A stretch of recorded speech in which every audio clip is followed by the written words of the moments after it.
Hi hello నమస్తే welcome to Vishnu IAS academy. So ఈరోజు మనం ఏపీపీఎస్సి, టీఎస్పీఎస్సి అండ్ యూపీఎస్సి బేస్లో మనం ఈ మెయిన్స్ ఆన్సర్ రైటింగ్స్ ఏ విధంగా ఉంటాయి అనేది డిస్కస్ చేసుకుంటూ వెళ్దాం. సింపుల్, ఒక క్వశ్చన్ చూసిన తర్వాత ఆ క్వశ్చన్ మనం ఏ విధంగా డివైడ్ చేయాలి అంటే దాన్ని డివైడ్ చేసిన తర్వాత ఇంట్రడక్షన్ ఏ విధంగా ఉండాలి అండ్ బాడీ ఏ విధంగా ఉండాలి అండ్ ఈ బాడీకి సంబంధించి కంక్లూజన్ ఏ విధంగా ఉండాలి అనేది జస్ట్ బ్రీఫ్గా డిస్కస్ చేసుకుంటూ వెళ్దాం. జస్ట్ ఒక 2 ఎగ్జాంపుల్స్ తీసుకుని వెళ్దాం, ఓకేనా?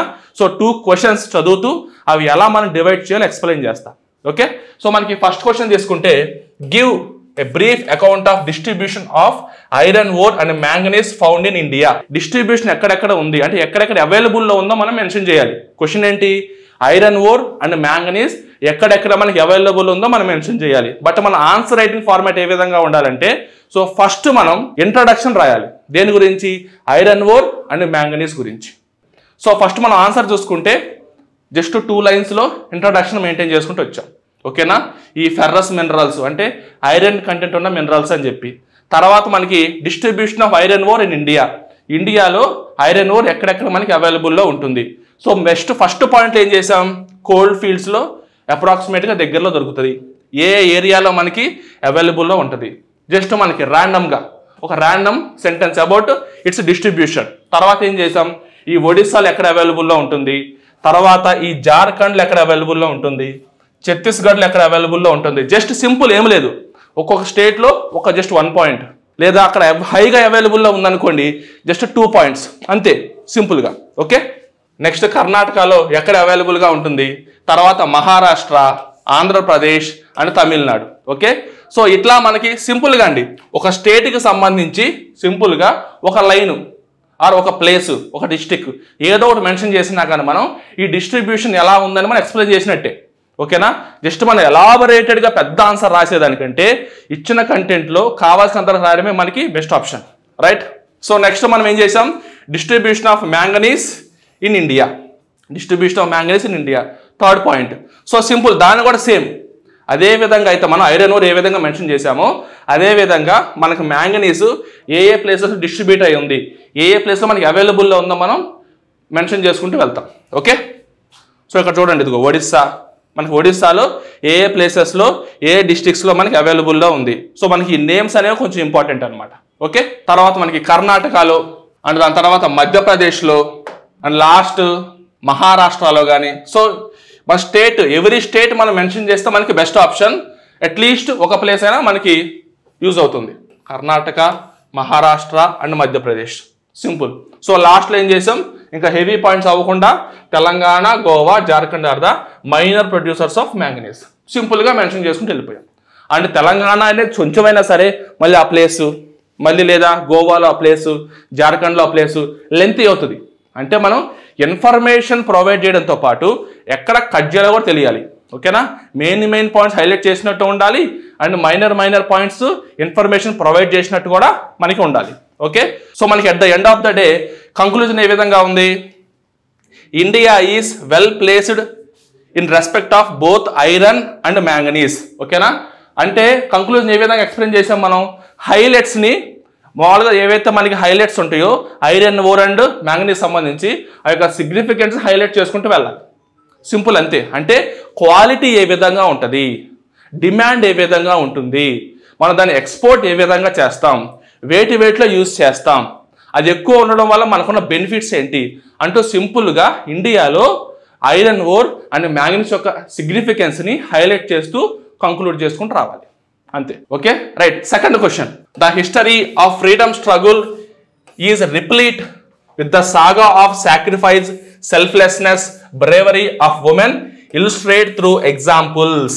సింపుల్ ఏమడిగాడంటే మనకి ఫ్రీడమ్ స్ట్రగుల్లో ఉన్నప్పుడు ఉమెన్ యొక్క బ్రేవరీ, ఉమెన్ యొక్క సాక్రిఫైస్, ఉమెన్ యొక్క సెల్ఫ్లెస్నెస్కి ఎగ్జాంపుల్స్తో మళ్ళీ మెన్షన్ చేసి చూపించమన్నాడు, ఓకేనా? ఎగ్జాంపుల్స్తో మనల్ని మెన్షన్ చేసి చూపించమన్నాడు. అంటే మన సింపుల్గా మన దీంట్లో మెయిన్ 3 పాయింట్స్ ఏమున్నాయి?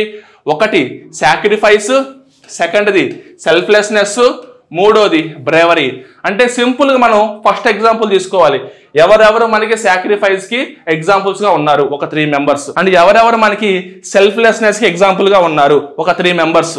ఎవరెవరు మనకి సింబల్ ఆఫ్ బ్రేవరీగా ఉన్నారు? వాళ్ళకు 3 మెంబర్స్. సింపుల్. తర్వాత ఏం చేస్తాం మనం, అసలు మనల్ని అడిగింది జస్ట్ 3 పాయింట్సే కాబట్టి వీటికి వెనక ముందు ఎక్స్ట్రా పాయింట్స్ యాడ్ చేయకుండా సింపుల్గా ఏమైనా కంక్లూడ్ చేయొచ్చు మనం, లైక్ ట్రిబ్యూట్. ఓకేనా, లైక్ వాళ్ళు చేసిన గ్రేట్నెస్కి మనం బో చేసినట్టుగా ఇన్వాల్వ్మెంట్ ఉండేలాగా, సో ఆ విధంగా మనం కంక్లూడ్ చేయొచ్చు. ఒక ట్రిబ్యూట్ ఇస్తున్నట్టు కానీ లేదా మనం కృతజ్ఞతా భావం చూపించినట్టుగా కానీ వాళ్ళ యొక్క బ్రేవరీకి మనం కంక్లూడ్ చేసుకుంటూ రావచ్చు. అండ్ మన ఇంట్రడక్షన్ పాయింట్ తీసుకుంటే ఏ విధంగా ఉండాలి, జస్ట్ మనకి ఉమెన్ అనేవాళ్ళు ఏ విధంగా మనకి ఫ్రీడమ్ స్ట్రగుల్లో ఉన్నారు అండ్ వాళ్ళు మనకి ఏ విధంగా మనకి ఇంపార్టెన్స్ ఇచ్చారు అంటే salient features of women struggle అన్నట్లు అనమాట. ఓకే, సో మనకి అప్రోచ్లో మీకు క్లారిటీగా ఇస్తా చూడండి. Introduce by mentioning the salient work of women as mobilised masses for protest. తర్వాత మనం ఏం చేసాం, list contributions of individual women for freedom fighters who displayed sacrifice, bravery and selflessness. 3 points different headings పెట్టి ఈచ్ హెడ్డింగ్కి మినిమం 3 మెంబర్స్ మనం mention చేస్తే సరిపోతుంది. ఓకేనా, వాళ్ళ పేరు అండ్ వాళ్ళు ఏం చేశారు, ఓకే. అండ్ లాస్ట్లో ఏం చేసాం మనం, conclude by expressing gratitude. So tribute and gratitude మనం చూపిస్తూ క్లోజ్ చేస్తాం. ఓకేనా, సో ఆన్సర్ చూడండి. When masses were being mobilised to oppose the colonial rule. సింపుల్గా కొలోనియల్ రూల్ని అపోజ్ చేసినప్పుడు చాలా మంది గ్రూపుడ్గా మనకి చాలా మంది ప్రొటెస్ట్ చేశారు.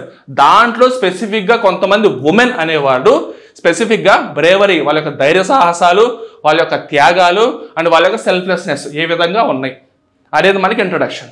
క్లియర్. తర్వాత మనకి జస్ట్ సాక్రిఫైసెస్ మీద మనకి 3, ఓకేనా, కనక్లతా బరువా, తర్వాత మాతంగని హజ్రా, తర్వాత అరుణా అసఫ్ ఆలీ. సో అలా 3 మెంబర్స్ మనం ఏమని చూపించాం, సింపుల్గా సాక్రిఫైసెస్కి వాళ్ళ యొక్క ఎగ్జాంపుల్స్ తీసుకొని వచ్చాం. ఓకే, నెక్స్ట్ వచ్చేసి ఇంకొక 3 మెంబర్స్ తీసుకున్నాం, లైక్ 4 మెంబర్స్ తీసుకున్నాం. దేనికి, సెల్ఫ్లెస్నెస్కి. సెల్ఫ్లెస్నెస్ అంటే మనకి హెల్పింగ్, అంటే వాళ్ళకంటే ఎదురు వాళ్ళకి ఎక్కువ హెల్ప్ చేయాలి అనే ఒక ఇంటెన్షన్ మనం సెల్ఫ్లెస్నెస్ అని చెప్పేసి అంటాం. సో దాంట్లో మనకి ఉమాబాయ్ కుందాపూర్, రమాదేవి చౌదరి, బాసంతి దేవి అండ్ నెక్స్ట్ 4th మెంబర్ వచ్చేసి రాణి గైదిన్లివ్. ఓకేనా, so she is from Manipur. ఓకేనా, సో ఈ విధంగా మనకి ఈ 4 మెంబర్స్ గురించి ఒక క్లారిటీ ఇస్తాం. జస్ట్ 3 మెంబర్స్ అయినా మీకు సరిపోతుంది. ఓకేనా, so 3 members for each sector. And లాస్ట్లో మనకి బ్రేవరీ, వాళ్ళ ధైర్య సాహసాల గురించి. So first one Rani Lakshmibai, తర్వాత వచ్చేసి Bhikaiji Cama, third one captain Lakshmi Sahgal. 3 members.